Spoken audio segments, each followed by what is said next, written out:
las que no saben lo suficiente como para tener temor y las que conocen sus Biblias. Y quiero hablar de este tercer grupo. Sigamos leyendo 2 Tesalonicenses 1, desde la segunda parte del verso 7 y en adelante. Cuando se manifieste el Señor Jesús desde el cielo con los ángeles de su poder en llama de fuego para dar retribución a los que no conocieron a Dios, ni obedecen el Evangelio de nuestro Señor Jesucristo, los cuales sufrirán pena de eterna perdición, excluidos de la presencia del Señor y de la gloria de su poder, cuando venga en aquel día para ser glorificado en sus santos y ser admirado en todos los que creyeron, por cuanto nuestro testimonio ha sido creído entre vosotros. Mi amigo, esta porción bíblica está saturada de increíbles verdades. ¿Cuál es la esperanza del mundo? No es la política, ni el gobierno, ni la ciencia, ni la educación, ni siquiera la religión. Con todo mi corazón creo que la única esperanza para este mundo es la segunda venida del Señor Jesucristo.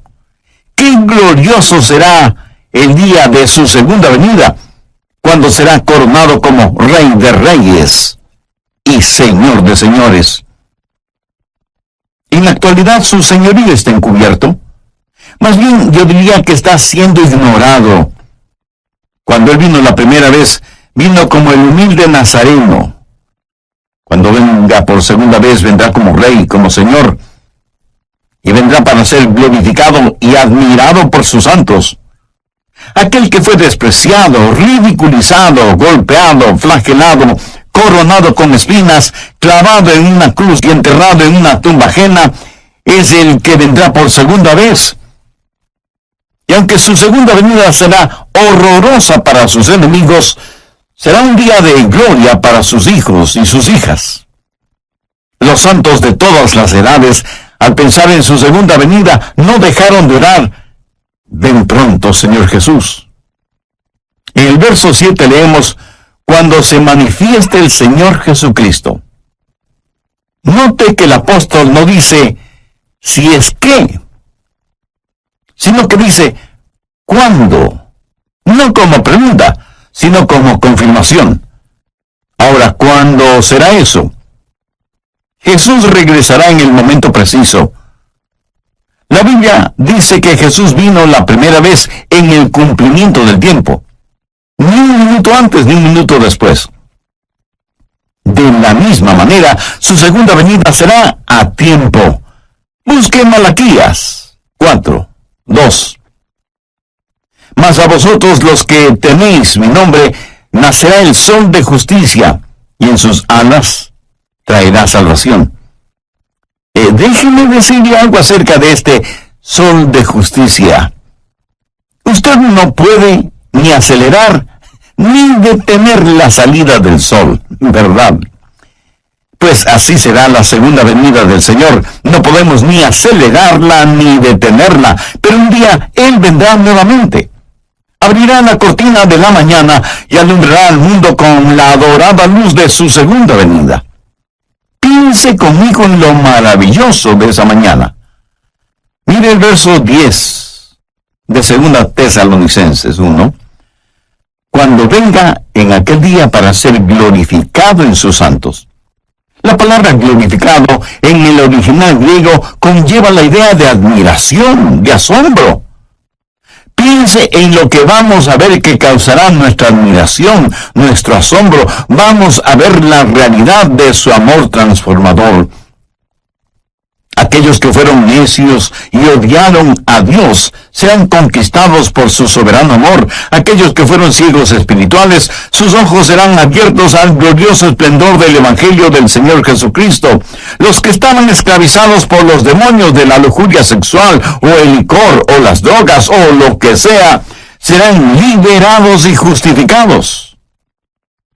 Veremos a todos los santos de Dios resucitar con cuerpos glorificados.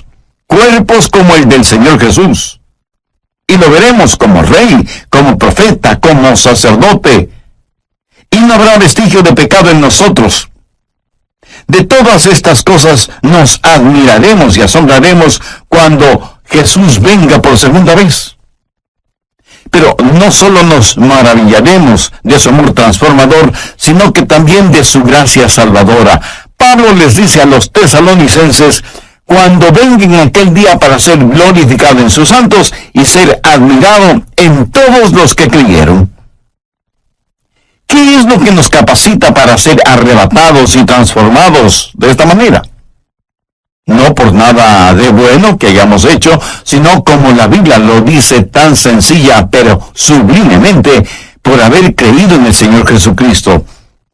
Su amor es el amor transformador que provocará nuestro asombro, y su gracia salvadora será motivo de nuestra alabanza. Ahora ponga su atención en la frase «en todos los que creyeron». Piensen en eso. Ninguno de ellos se perderá. Ningún hijo o hija de Dios se perderá. Cuando Jesús nos salva, Él nos guarda y protege. Jesús dijo: yo les doy vida eterna, y no perecerán jamás, ni nadie las arrebatará de mi mano. Y no debemos pensar solo en lo maravilloso de su venida, sino también en el testimonio de su venida. Pablo, al escribir a los hermanos en la iglesia de Tesalónica, les estaba dando su testimonio. Hermanos, aquel Jesús que vino, vendrá otra vez. Y ellos creyeron ese testimonio. Pero Pablo constantemente testificaba sobre la segunda venida del Señor. Ese era uno de los puntos fuertes de su predicación, y los hermanos recibieron el testimonio del apóstol. El apóstol les dijo: les hemos dado testimonio a ustedes que creen. ¿Sabe usted cuál será mi mayor gozo cuando esté en el cielo? El ver a personas a las cuales tuve el privilegio de presentarles al Señor Jesucristo.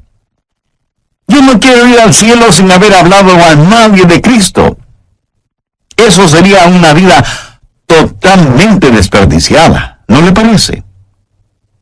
De eso está hablando Pablo, de la segunda venida de Cristo, cuando Jesús nos será revelado como Rey y Señor, de que Él vendrá y será admirado por sus santos, y que nuestro testimonio como creyentes debe mostrar que creemos más en lo que dice la palabra de Dios que lo que dicen los periódicos y las revistas. Pero Pablo dice algo más. No solo que usted necesita no atribularse, sino que la segunda verdad es la siguiente: usted no debe dejarse atrapar. No debe dejarse engañar. Busque 2 Tesalonicenses 2 desde el verso 1. Pero con respecto a la venida de nuestro Señor Jesucristo y nuestra reunión con Él, os rogamos, hermanos, que no os dejéis mover fácilmente de vuestro modo de pensar, ni os conturbéis ni por espíritu, ni por palabra, ni por carta como si fuera nuestra, en el sentido de que el día del Señor está cerca. Nadie os engañe en ninguna manera. Ahora, lo que sucedía en la iglesia de Tesalónica es que había una diabólica decepción. Alguien había escrito una carta falsa, firmada con el nombre del apóstol, diciendo que el rapto ya se había realizado y que ahora estaban viviendo en el día del Señor. Y el día del Señor significa tribulación. Y estos hermanos estaban sufriendo porque creían que el rapto ya había sucedido y que ellos habían sido dejados. Por eso el apóstol está desenmascarando esa diabólica mentira y les pide que no se dejen engañar. Hay cualquier cantidad de engañadores y charlatanes espirituales, cualquier cantidad de autoproclamados apóstoles, profetas y maestros que engañan a muchos en nuestros días. Y esa es la razón por la que estamos estudiando profecía bíblica. Pablo les dice a los hermanos: confiad en lo que os decimos. No se atribulen, no se dejen atrapar, no se dejen engañar, no se dejen engañar por nadie de ninguna manera. Y comienza a decir lo que va a suceder para que lo sepamos. ¿Y qué es lo que debemos esperar? Mire desde el verso 3. Nadie os engañe de ninguna manera, porque no vendrá sin que antes venga la apostasía y se manifieste el hombre de pecado, el hijo de perdición, el cual se opone y se levanta contra todo lo que se llama Dios o es objeto de culto, tanto que se sienta en el templo de Dios como Dios, haciéndose pasar por Dios. ¿No os acordáis que cuando yo estaba todavía con vosotros, os decía esto? Aquí Pablo comienza a hablar de la venida del anticristo, llamado también la bestia, el hombre de pecado, el malvado, el hijo de perdición, y el juicio de Dios viene sobre él. Y Pablo dice que para que el día del Señor se haga realidad, primero tiene que darse la apostasía, y luego vendrá el anticristo, a quien el apóstol lo llama el hombre de pecado. Hay o habrá un hombre tan depravado que la Biblia lo identifica como el hombre de pecado. Actualmente estamos viendo cuán lejos ha ido la raza humana. Comenzó con el pecado del hombre y terminará con el hombre de pecado. Este hombre será la esencia misma del mal, la encarnación de la maldad, la perversidad en forma humana. Será el diablo luciendo ropaje humano. En Apocalipsis 13 se lo identifica como la bestia, que vendrá pretendiendo ser el Cristo, pero solo será un Cristo falsificado. Jesús dijo: el que me ha visto a mí, ha visto al Padre. Cuando el anticristo, la bestia, el hijo de perdición, el hombre de pecado, venga, dirá igualmente: el que me ha visto a mí, ha visto a mi Padre, porque será la encarnación de Satanás. ¿Y qué es lo que él va a hacer? Mire el verso 4. Se opone y se levanta contra todo lo que se llama Dios o es objeto de culto, tanto que se sienta en el templo de Dios como Dios, haciéndose pasar por Dios. La suprema ambición del diablo es el ser adorado. Mire lo que él dijo en Isaías 14:14. Y seré semejante al Altísimo. ¿Lo ve? Satanás quiere recibir adoración. Por eso se opone a Dios y a todo lo que tiene que ver con Dios, y hasta llegará a sentarse en el templo como si fuera Dios. De paso, quiero decir que esto revela que el templo de Jerusalén será reconstruido. La Biblia enseña que vendrá un tiempo de apostasía, de desviarse completamente de la palabra de Dios, y que durante ese tiempo el hombre de pecado, la bestia, el anticristo, será revelado.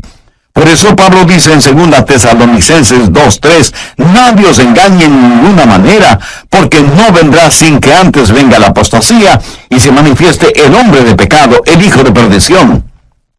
Aquí la palabra manifieste literalmente significa que va a ser expuesto, se va a quitar el velo o cortina que lo oculta. Ahora, si el rapto está cercano, eso quiere decir que el anticristo está ya vivo y presente en algún lugar de nuestro planeta Tierra, y está esperando el momento oportuno para darse a conocer, para quitarse el disfraz. El apóstol Pablo dice claramente que ya está en nuestro mundo el espíritu del anticristo. Anote 2 Tesalonicenses 2, los versos 6 y 7.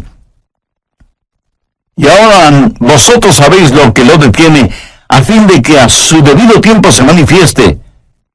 Porque ya está en acción el misterio de la iniquidad, solo que hay quien al presente lo detiene, hasta que él a su vez sea quitado de en medio. Aquí se habla del poder que restringe al diablo. Pablo dice que existe en el mundo un espíritu de iniquidad, y por eso es que la maldad es tan prevalente en nuestros días. Estuvo presente en la época de Pablo, tanto como lo está presente en nuestra época. Estamos enfrentando seres espirituales de maldad que están bien organizados, son inteligentes, invisibles, incansables. La Biblia los identifica como el misterio de iniquidad. Es una conspiración diabólica que se hará más fuerte en los últimos días, liderada por el anticristo. Sin embargo, la Biblia dice que esta conspiración está siendo detenida, restringida. Mire nuevamente el verso 7, porque ya está en acción el misterio de la iniquidad, solo que hay quien al presente lo detiene hasta que él a su vez sea quitado de medio. ¿Quién es el que restringe a Satanás? Verá, Satanás no puede hacer todo lo que hoy quiere hacer, pero que un día sí lo hará. Hay alguien que detiene a ese anticristo, a este superhombre de Satanás, para que no haga todo lo que quisiera hacer este mismo momento. ¿Quién tiene ese poder para restringir las actividades de Satanás? Es el Espíritu Santo, cuyo ministerio es el ayudar a los santos. Pero no solo eso, sino que también debe restringir a Satanás. Así que el ministerio del Espíritu Santo es doble: ayudar a los santos y restringir la obra del diablo. Cuando el rapto se haga una realidad y los creyentes sean arrebatados para encontrarse con el Señor Jesús en el aire, el Espíritu Santo que vive en nosotros será quitado del camino.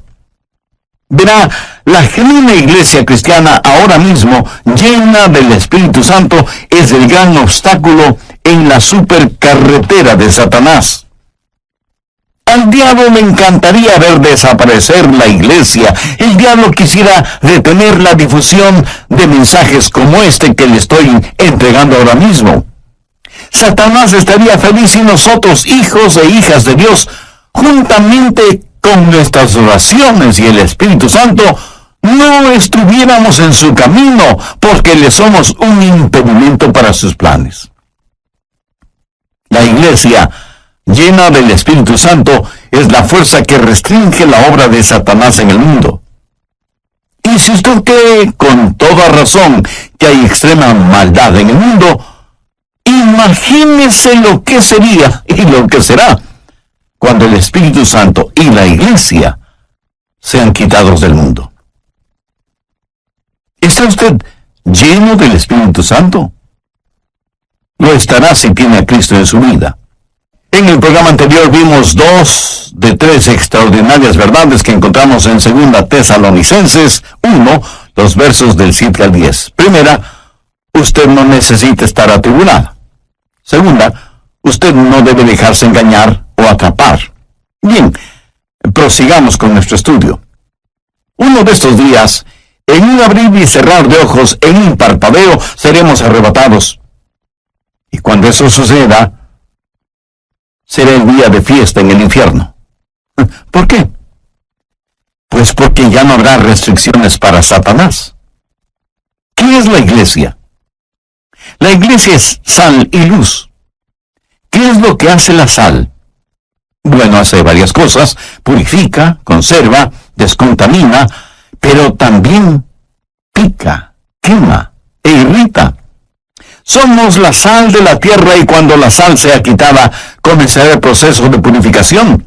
También somos la luz del mundo. Cuando esa luz sea quitada, las tinieblas cubrirán el mundo. Y cuando el Espíritu Santo que mora en cada creyente, que forma el cuerpo de Cristo, que es la iglesia, sea quitado, en ese momento habrá fiesta en el infierno, porque ya no habrá quien restrinja sus actividades. De todas maneras, y por lo general, los incrédulos no tienen ninguna simpatía por nosotros, los creyentes. Piensan que somos raros, necios, testarudos.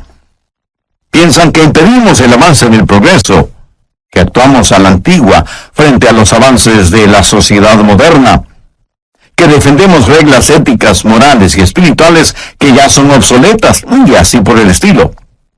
Por eso los incrédulos no tienen ninguna simpatía por nosotros, los creyentes en el Señor Jesucristo. Pero uno de estos días abandonaremos este planeta. Ya no estaremos aquí. Uno de estos días el Espíritu Santo dejará de ejercitar su poder para restringir, y entonces nada impedirá que el turbulento diluvio de la maldad cubra toda la tierra. Ese es el tiempo que la Biblia lo identifica como la gran tribulación. Pablo les dijo a los tesalonicenses que no deben sentirse atribulados, que confíen en sus enseñanzas y que el día del Señor estaba cerca. pero también les pidió que no se dejen engañar con cartas falsas o por charlatanes que mentían acerca de la segunda venida del Señor, y que el tiempo de la tribulación todavía no había llegado. La tribulación tendrá lugar después del rapto de la iglesia, después de la apostasía, después de que se manifieste el hombre de pecado, el hijo de perdición, el anticristo. Cuando usted entienda lo que el anticristo puede hacer, y lo hará, dará gracias a Dios por el ministerio del Espíritu Santo que restringe la actividad diabólica. El anticristo será el diablo encarnado. Ahora escúcheme atentamente. El anticristo será un gran genio intelectual. Su autoridad será sobrecogedora.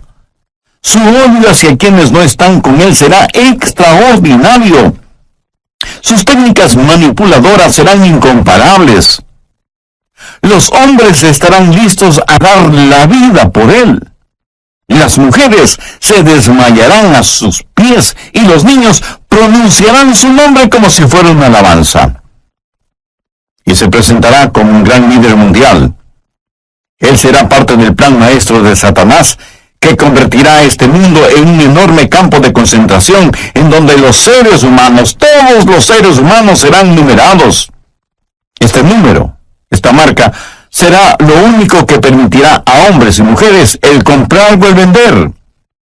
Él será el Zoom de los Atilas, los Hitlers, los Stalins, los Idi Amins, los Saddam Husseins, que han existido y que existirán. Piense, la maldad de todos ellos en un solo hombre.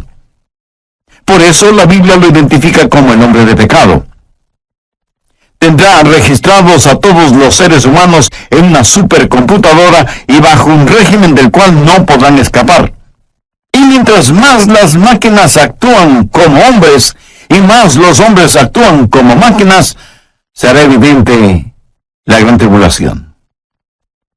Habrá días de tortura y de terror. Y quienes no hayan recibido al Señor Jesucristo como Salvador antes de la tribulación, creerán todas las mentiras del anticristo. Veamos 2 Tesalonicenses 2, los versos 11 y 12. Por esto Dios les envía un poder engañoso para que crean la mentira, a fin de que sean condenados todos los que no creyeron a la verdad, sino que se complacieron en la injusticia. Resumamos un poco lo estudiado hasta este momento. Primero, usted no necesita estar atribulado. Segundo, usted no debe dejarse atrapar o engañar. Tercero, usted no debe abatirse o desanimarse. Mire lo que dice el verso 8. Y entonces se manifestará aquel inicuo a quien el Señor matará con el espíritu de su boca y destruirá con el resplandor de su venida.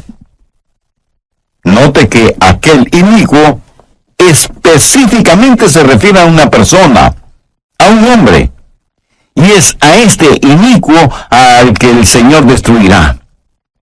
Y tal vez alguien me pregunte, pastor, ¿qué significa eso de el Señor matará con el espíritu de su boca? Bueno, gracias por la pertinencia de esa pregunta. Para contestarla, permítame a mí hacerle una pregunta. ¿Sabe usted cómo va a ser peleada la batalla de Armagedón?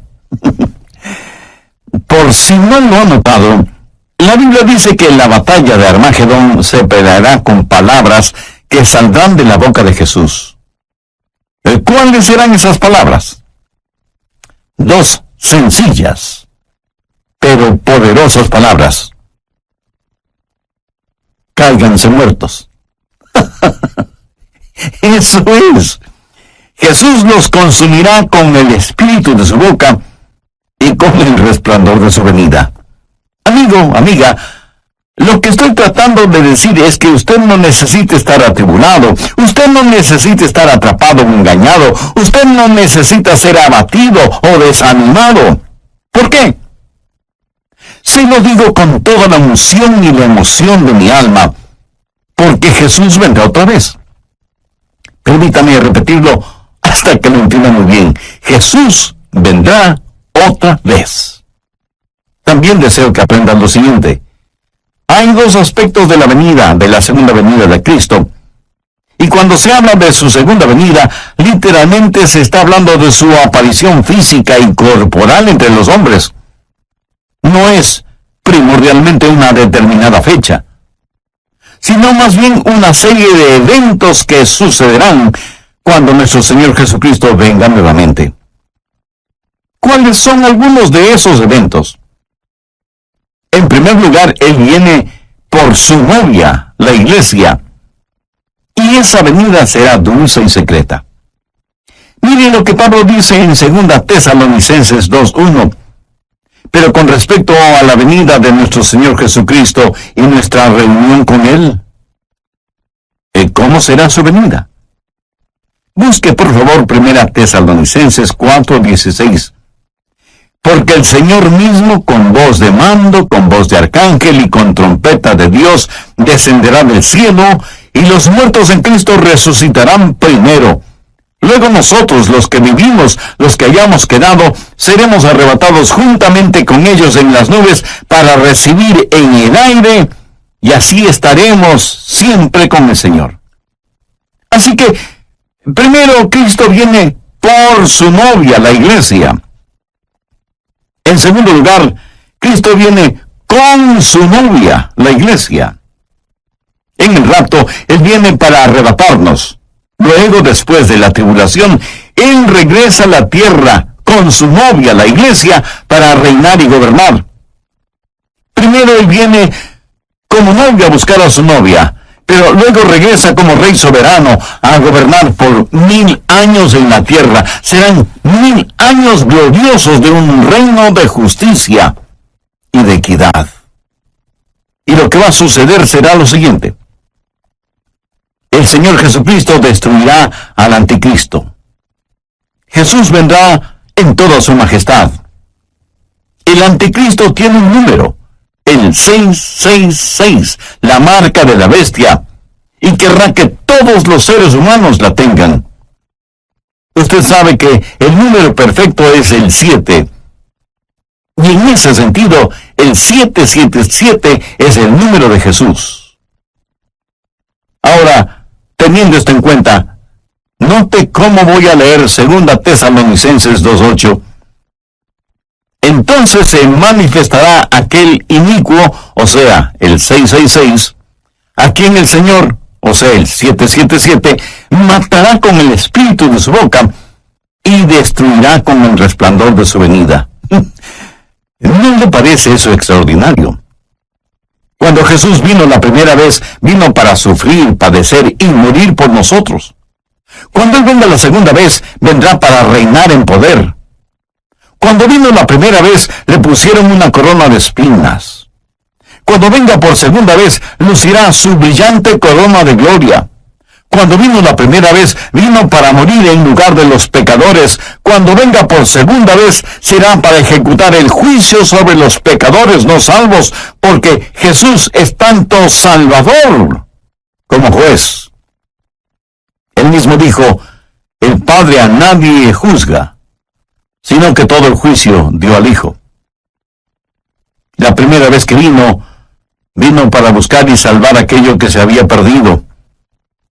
Cuando regrese, de acuerdo a lo que la Biblia dice, vendrá como llama de fuego para dar retribución a los que no conocieron a Dios, ni obedecen el Evangelio de nuestro Señor Jesucristo.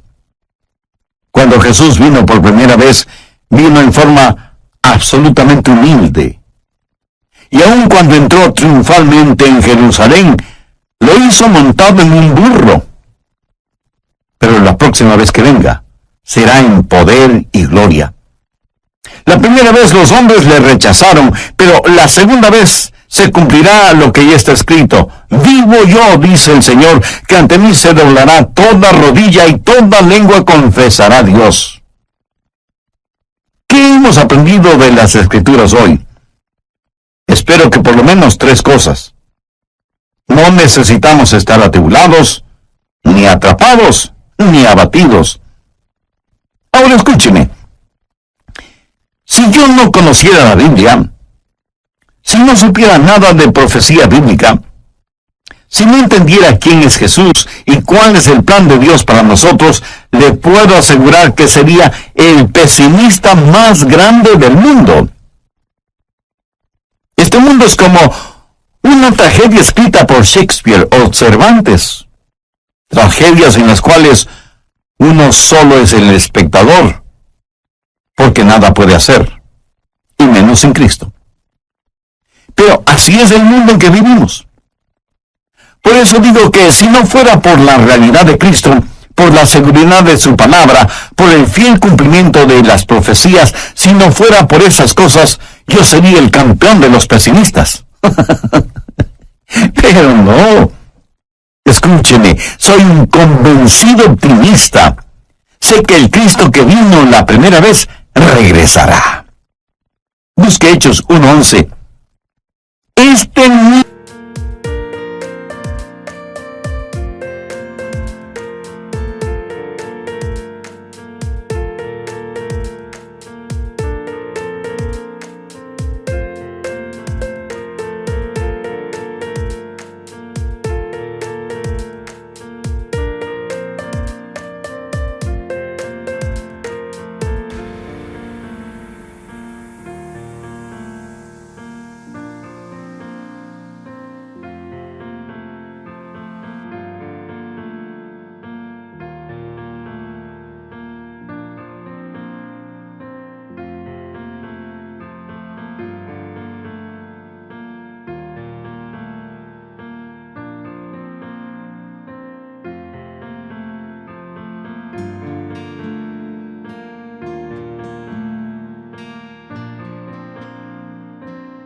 Mismo Jesús que ha sido tomado de vosotros al cielo, así vendrá como le habéis visto ir al cielo. Ahora, ¿qué significa todo esto para nosotros? Significa que estamos en los gloriosos días, que son los del principio del fin, y necesitamos dar el siguiente paso. Mis amigos, estos no son días para aletargarnos, o para retroceder, o para callarnos, hasta que el rapto llegue y seamos arrebatados. Debemos pelear nuestra batalla hasta el límite. Yo quiero dejar este mundo como un cristiano maduro. Quiero ser mañana un mejor cristiano de lo que soy hoy. Quiero amar al Señor Jesucristo cada día más y anhelo crecer en la gracia y el conocimiento de nuestro Salvador. ¿Y qué de usted? Quiero, como el apóstol Pablo, llegar al final de mi vida y poder decir: he peleado una buena batalla, he acabado la carrera, he guardado la fe. Por lo demás me está guardada la corona de justicia, la cual me dará el Señor juez justo en aquel día, y no solo a mí, sino también a todos los que aman su venida. ¿Lo notó? El gran apóstol Pablo, al final de su vida, dijo que continuaba subiendo y subiendo. ¿Qué significa esto? Que hay un factor de intercesión. Si Jesús regresa, debemos estar orando por los nuestros que aún no conocen al Señor como Salvador. Debemos alcanzar a cuantos podamos y prepararles para el rapto. Debemos ganar almas para Cristo. Así que no tenemos solo un factor de intercesión, sino también el factor de ganar almas, de decirle a la gente acerca de Jesús. Debemos tener compasión por las almas que se pierden sin Jesucristo, así como también Él tuvo compasión por nosotros.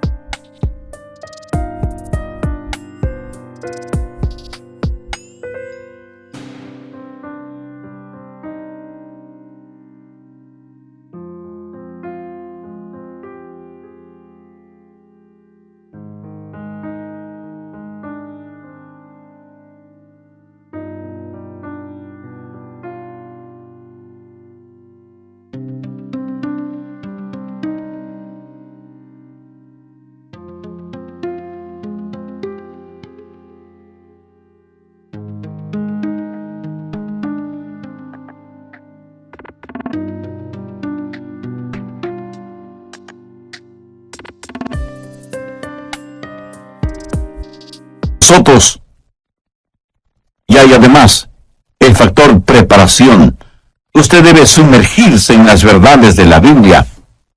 Este mundo es tan vil y corrompido, y usted necesita defender y enseñar a sus hijos, a sus nietos. Atesore las profecías bíblicas en su corazón y compártalas en su hogar con sus seres amados, y afuera con los vecinos, y en la oficina con sus amigos. Prepárelos para lo que vendrá sobre este asunto. Yo siento verdadera pena por aquellos que no quieren entender las cosas de Dios y que por lo tanto no tienen un fundamento, una roca sólida en la cual afirmarse durante estos tiempos peligrosos que vivimos.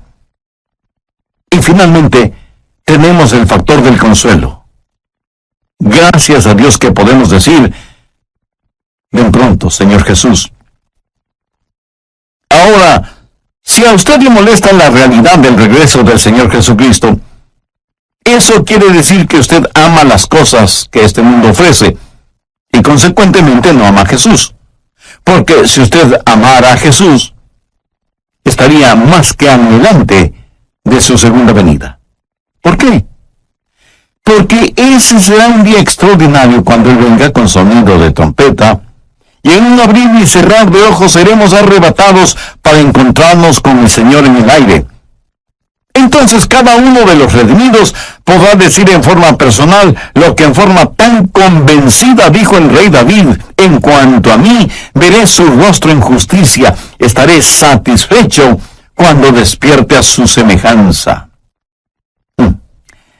¿No le gustaría a usted también poder decir lo mismo? Y bien puede, si toma una decisión espiritual por Cristo ahora mismo. Si así lo desea, le invito a repetir conmigo una corta oración. Lo que voy a decir es solo para que le sirva de guía, pero usted ore con sus propias palabras. Dígalas en voz alta o en voz baja, o silenciosamente si así lo prefiere. Pero ore con fe, con sinceridad, con convicción, porque esta decisión tendrá repercusiones eternas. Querido Dios, gracias por este mensaje de tu palabra que he podido escuchar. Confieso que no he pensado mayormente en el regreso de Jesús, pero me doy cuenta que eso se debe a que no tengo a Cristo en mi corazón. Sé que soy pecador, y más que tu juicio, necesito tu gracia y tu misericordia. Señor Jesús, tú entregaste tu propia vida en la cruz para pagar la culpa de mis pecados, para perdonarme, limpiarme y darme una nueva y abundante vida. Te invito a que vengas a morar en mi corazón y seas mi Salvador y mi Señor. Ayúdame para ser la clase de persona que tú quieres que sea y dame la fortaleza para que nunca me avergüence de ti o de tu santa palabra. Hazme un instrumento útil y de bendición en tus manos.